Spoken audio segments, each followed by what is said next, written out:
बातमी आहे लाडक्या बहिणीच्या योजनेच्या परिणामाची।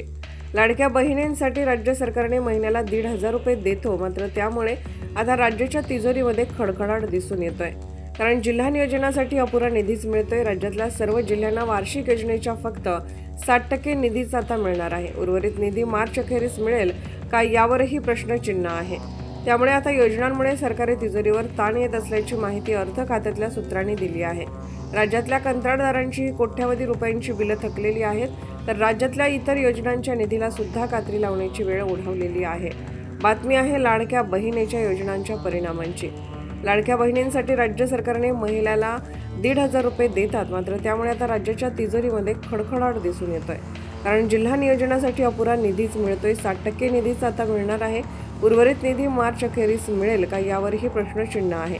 त्यामुळे आता योजनांमुळे सरकारी तिजोरीवर ताण येत असल्याची माहिती अर्थ खात्यातल्या सूत्रांनी दिलेली आहे। राज्यातल्या कंत्राटदारांची कोट्यवधी रुपयांची बिलं थकलेली आहेत, तर राज्यातल्या इतर योजनांच्या निधीला सुद्धा कात्री लावण्याची वेळ ओढवलेली आहे।